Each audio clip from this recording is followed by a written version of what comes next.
أعوذ بالله من الشيطان الرجيم بسم الله الرحمن الرحيم السلام عليكم ورحمة الله وبركاته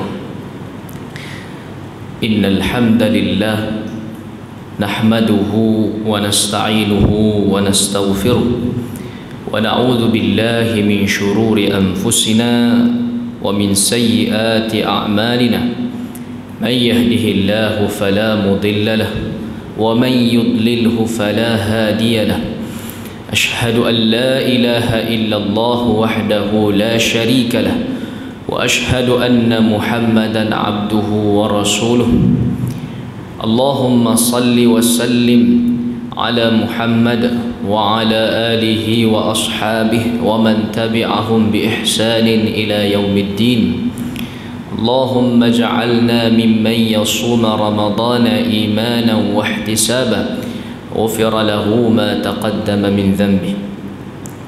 Alhamdulillah,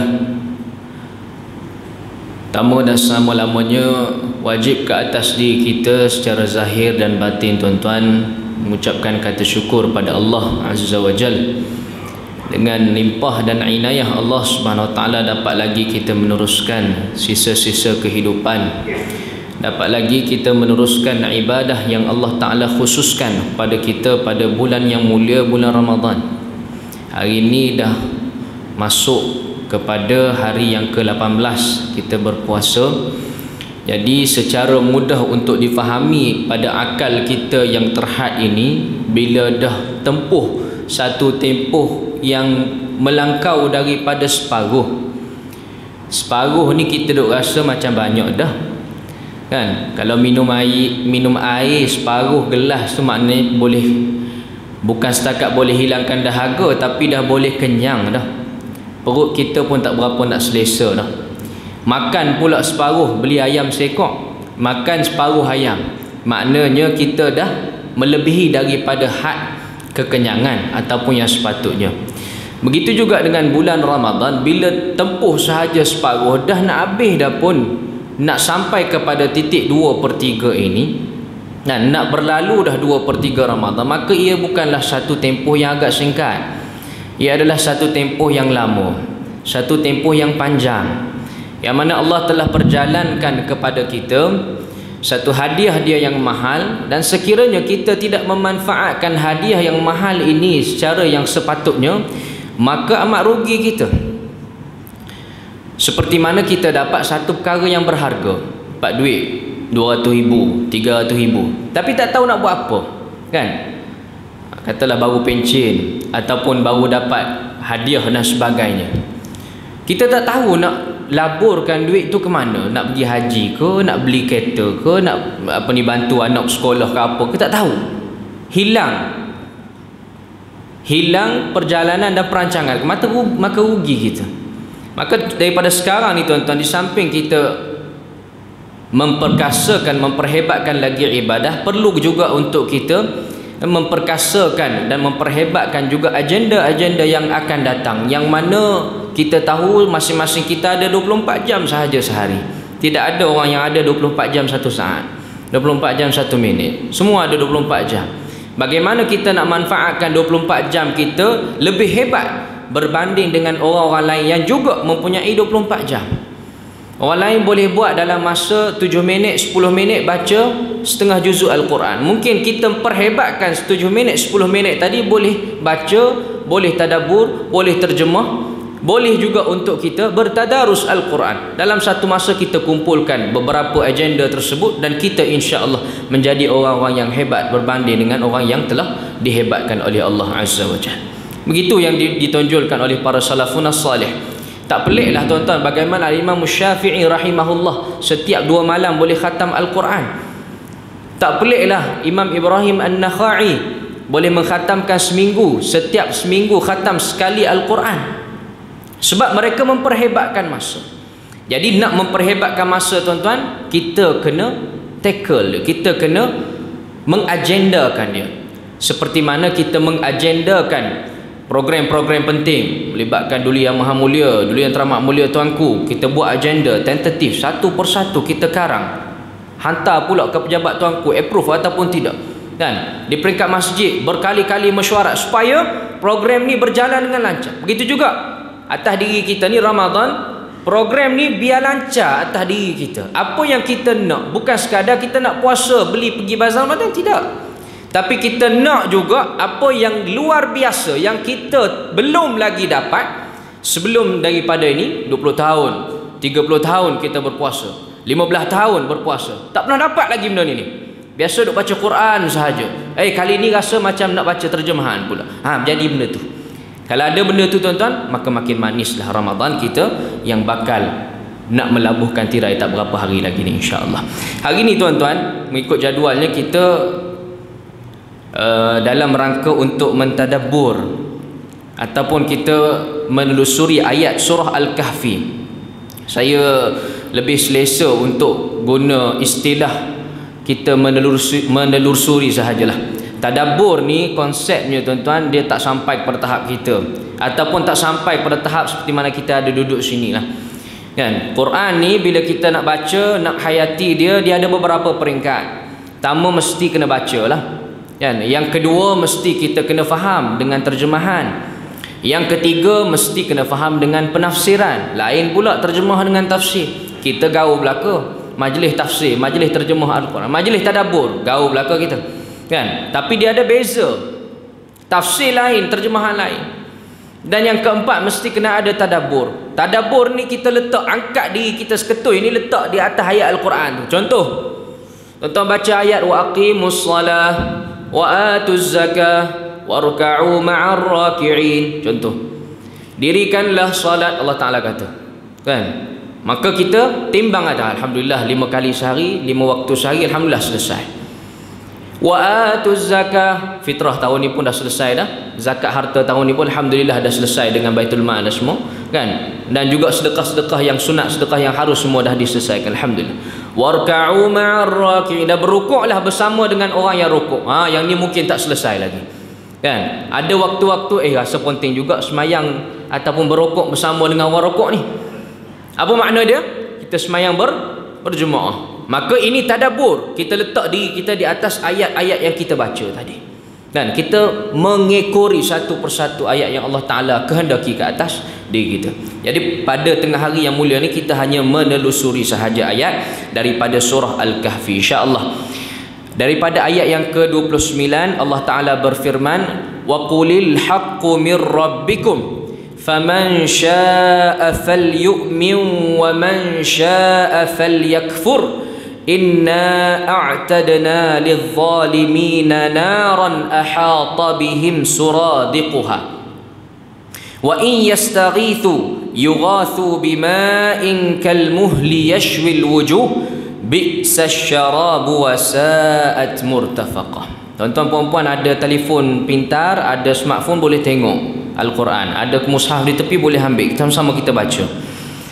Wa qulil haqqu min rabbikum, dan katakanlah wahai Muhammad, kebenaran itu ialah yang datang dari Tuhan kamu. Faman syaa'a falyu'min wa man syaa'a falyakfur, maka sesiapa yang mahu beriman maka hendaklah dia beriman. Wa man syaa'a falyakfur, dan sesiapa yang mahu kufur ataupun ingkar maka biarlah dia berlalu dengan keingkarannya. Inna a'tadna lidh-dhalimina naran ahata bihim suradiquha. Tapi engkau kena ingat, hang kena ingat, walau bagaimanapun Allah Ta'ala beri keluasan kepada pemilihan diri kamu sendiri, nak pergi cara baik maka aku izinkan cara baik, nak pergi cara buruk maka Allah Ta'ala izinkan, permudahkan juga, nak pergi ke perlembahan keburukan. Tapi janji Allah tetap pasti. Inna a'tadna lidh-dhalimina naran ahata bihim. Ini janji yang dipatri oleh Allah. Sesungguhnya kami telah menyediakan bagi orang-orang yang berlaku zalim itu nara, api neraka. Ahata bihim suradiquha, yang mana meliputi mereka laksana khemah-khemah kediaman mereka. Bukan bakar daripada bawah saya, tuan-tuan. Kita akan tengok perumpamaan bagaimana penafsiran hadis yang dibawa dalam ayat ini. Suradiquha, biasa kalau kita panaskan lauk waktu saum, kan, buka api dapur gas tu, dia panas daripada bawah. Ini kiri kanan disalai oleh Allah Ta'ala. Macam duduk dalam oven, tak cukup bawah, kiri, kanan, atas, bawah, masak serata. Nah, suradiqah. Wa in yastaghithu. Tengok Allah Ta'ala perli kita. Wa in yastaghithu. Dan ketika mana setiap kali kita minta pertolongan, tolonglah ya Allah, rendah sikit suhu dia, rendah sikit. Kita nak rendahkan suhu. Orang perempuan bakar apa ni, kek ke biskut, tak boleh tinggi sangat kan, takut hangit belah bawah, atas tak masuk ke, macam mana kan. Kita nak minta adjust dengan Allah Ta'ala, tolong kurang sikit, tolong ya Allah, tolong kan. Yughathu bima'in kalmuhli yashwil wujuh. Boleh, Allah Ta'ala kata tak ada masalah. Aku tolong hang. Nak tolong macam mana? Tolong berikan kelegaan. Ataupun kita macam panas ni tuan-tuan, orang bagi air, orang suayak. Tak, maknanya kita boleh hilang kehausan, dahaga tu. Dia Allah Ta'ala bagi, dia suar juga bentuk cecair apa? Kalmuhli yashwil wujuh. Yughathu bima'in. Allah Ta'ala bagi pertolongan, bagi minuman dalam keadaan satu cecair. Kalmuhli yashwil wujuh. Muhli ni tembaga yang cair, ataupun kita kira apa ni, unsur-unsur tanah kita ni, besi ke, biji timah ke apa ke, yang dicairkan. Muhli yashwil wujuh, yang mana bukan sekadar boleh minum, bukan tak sampai tahap minum lagi tuan-tuan, dekat dengan muka. Yashwil wujuh, dia akan salai muka kita. Yashwi, Allah Ta'ala guna perkataan. Tuan-tuan tengok dalam YouTube ke mana kan, orang putih apa ni, orang kita buat dokumentari gunung berapi.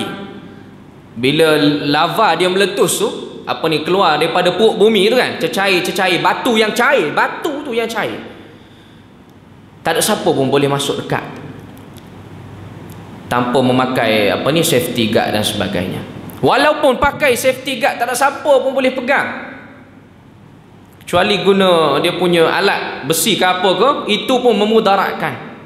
Keluar daripada kawasan gunung berapi, habis terbakar, hangus muka, rambut jadi afro, kering.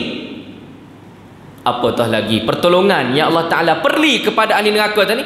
Kalmuhli, ma'in kalmuhli yashwil wujuh. Boleh aku tolong, tak ada masalah. Aku bagi air, bagi cecair, yang mana air tersebut, cecair tersebut dekat rapat sahaja dengan muka kamu, tersalai semua kulit-kulit wajah kamu. Bi'sa syarab wa sa'at murtafaqah. Berseronoklah Allah Ta'ala. Bi'sa syarab, maka celakalah bagi orang yang minum pada masa tak sempat nak minum tuan-tuan, rapat dah terbakar dah. Wa sa'at murtafaqah, maka bergembiralah, ataupun Allah Ta'ala nak kata bersenang-senanglah. Wasa'at al-muttafaq, wasa'at murtafaqah, orang yang al-irtifaq, orang yang sedang berada di satu tempat yang dimuliakan oleh Allah. Ini mulia di sini bukan maksud mulia Allah Ta'ala nak puji. Mulia di sini nak sabit kepada Allah Ta'ala bagi minum, tapi minum dia dalam keadaan Allah Ta'ala cela. Kan, suka sangat nak minum, suka sangat nak minta kurang, nak minta diskaun, azab, ambil, rasa. Dan apa yang telah mengakibatkan kamu duduk di sini, yang telah kamu lakukan di muka bumi kelak, dan muka bumi sebelum ni. Yang ini dahsyat tak dahsyat tuan-tuan. Ayat yang pertama, wa qulil haqqu mir rabbikum, yang ini kunci dia. Ini cukup susah nak berlaku kepada kita sebagai seorang manusia yang normal kehidupannya. Kita ni kena jaga kiri kanan kan, tambah pula orang yang ada kepentingan dengan kita, mak ayah kita, ahli keluarga dan sebagainya. Dalam konteks pekerjaan, kita jaga penyelia kita, anak buah kita, orang keliling kelalang kita, someone yang apa ni, yang ada negotiation dengan kita dan sebagainya, yang ada urusan dengan kita, maka kita jaga. Bila kita jaga, ada waktunya kita tergelincir. Apa? Wa qulil haqqu mir rabbikum, katakanlah wahai Muhammad, perkara-perkara yang salah mu kena kata salah. Ini kita terlalu menjaga sampai nak jaga perhubungan, perkara yang salah kita betulkan. Ini salah. Yang ini Pertama sekali, siang hari lagi, tak tunggu malam orang katakan, tuan. Maknanya kita dah menempuh kemurkaan Allah Azza wa Jalla. Tuan-tuan, raya nak dekat. Raya nak dekat. Bila mana raya, ramai yang berkunjung. Sama ada kita berkunjung pergi ke rumah keluarga ataupun keluarga kunjung ke rumah kita. Fenomena yang biasa berlaku, maka pada waktu tu kita tak mampu nak merealisasikan ayat ni ataupun nak meletakkan kata janji kita ni kepada Allah Ta'ala. Bila mana? Orang yang bukan mahram suara tangan nak bersalam dengan kita. Kita duk main masjid, ustaz duk kata janganlah duk sentuhan tak tentu kalu dengan orang yang bukan mahram ni kan. Dan Nabi pun melaknat orang yang bersentuhan di antara lelaki dan perempuan yang bukan mahram. Jadi pada masa tu oleh sebab kerana kita ni nak menjaga sangat perhubungan tanpa kita memikirkan apa yang Allah Ta'ala letakkan, paterikan janji kepada kita, maka kita gadaikan syariat pegangan kita tentang agama kita. Bercampur habis salam kiri kanan, laki perempuan kan. Yang kanak-kanak suku kira lah kan. Yang ini yang orang tua ni, yang orang yang dah akil balik. Jadi perkara ni bila mana kita tak boleh nak lakukan, maka secara tersendirinya, jika tiada usaha untuk memperbetulkan balik. Tapi jika tiada ruang, tuan-tuan, nak buat macam mana kan? Kita pun kena ada usaha untuk perbetulkan balik. Lepas daripada dah terjadi, istighfar pada Allah Ta'ala dan terangkan balik apa yang sepatutnya perlu terjadi kan. Tambahan yang saya banyak tengok secara peribadinya, tuan-tuan, bila mai tang mak menakan ataupun pak menakan, mak menakan kita, pak menakan orang luar, kita perempuan, ataupun pak menakan kita, mak menakan tu orang luar, kita sebagai lelaki, suara tangan kan. Umur taklah jauh sangat, beza 10 tahun 15 tahun kan. Dan dia pun bukannya kategori al-qawaidu minan nisa, orang yang telah diangkat hawa nafsu syahwat dia dari Allah SWT. Tidak, ini masih lagi dalam ruang lingkup pengharaman untuk kita bersentuhan. Qulil haqq walau kana murran. Wasiat daripada Nabi sallallahu alaihi wasallam, katalah wahai sahabatku, berkatalah perkara-perkara benar walaupun ianya pahit sikit pun. Itu prasyarat yang pertama untuk kita elakkan diri kita daripada disalai oleh Allah SWT. Wa qulil haqqu mir rabbikum, ucaplah kata-kata yang benar, yang nyata, yang sesungguhnya daripada Tuhan kamu. Yang duk kona-kona kan. Bagi kita ni ada pendirian sebagai seorang yang telah diletakkan pendirian oleh Allah yang besar, iaitu Islam dalam diri kita. Faman syaa'a falyu'min wa man syaa'a falyakfur. Ini takdir, qada qadar Allah Ta'ala kan. Ahlus sunnah wal jamaah perlu beriman bahawasanya kita ni bukan robot. Kalau kita memperakui kita ni robot, maka kita telah meletakkan satu sifat yang mustahil bagi Allah, iaitu zalim. Allah Ta'ala tekan play saja maka kita pergi ke mana-mana kan. Maka Allah Ta'ala tekan play, kita pergi ke tempat maksiat, kita pergi tempat maksiat. Kita bukan macam tu. Dan juga kita bukanlah diberi kuasa mutlak oleh Allah Ta'ala untuk menentukan ke mana sahaja kita boleh pergi. Allah Ta'ala yang tak ada kuasa, tu lagi bahaya. Ahlus sunnah wal jamaah dia ambil tengah-tengah. Allah Ta'ala bagi juga, Allah Ta'ala dah tetapkan juga kerangka kehidupan dia, bagaimana qada qadar dia. Tapi Allah Ta'ala bagi juga keluasan pada dia. Dalam keadaan ujian, dalam keadaan dia ni kena fikir ke mana titik pengakhiran dia. Aku dah takdirkan hang mati dalam keadaan celaka, tapi dalam tempoh kehidupan hang ni boleh usaha, boleh cari, boleh hindarkan diri daripada mati dalam keadaan bentuk kecelakaan. Ada iradah kita, ada kekuatan pilihan dalam diri kita. Tapi kena ingat, last sekali titik penamat dia, inna a'tadna lidh-dhalimina nar. Kalau buat buruk maka janji aku tetap pasti, buat baik maka janji aku amatlah pasti masuk syurga Allah SWT kan. Yang ini merupakan ketetapan kepada kehidupan seorang manusia. Disebut dalam satu hadis, tuan-tuan, hadis riwayat Imam Ahmad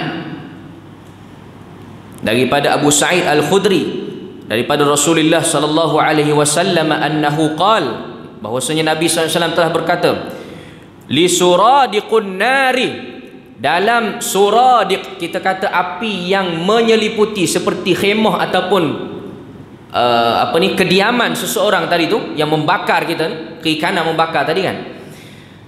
Kalau kita tengok rumah ni dia ada tiang, Masjid Alwi ni pun ada tiang, berapa banyak tiang yang menserikan masjid, menaikkan masjid. Khemah paling kurang kena ada 4 pacakan tiang.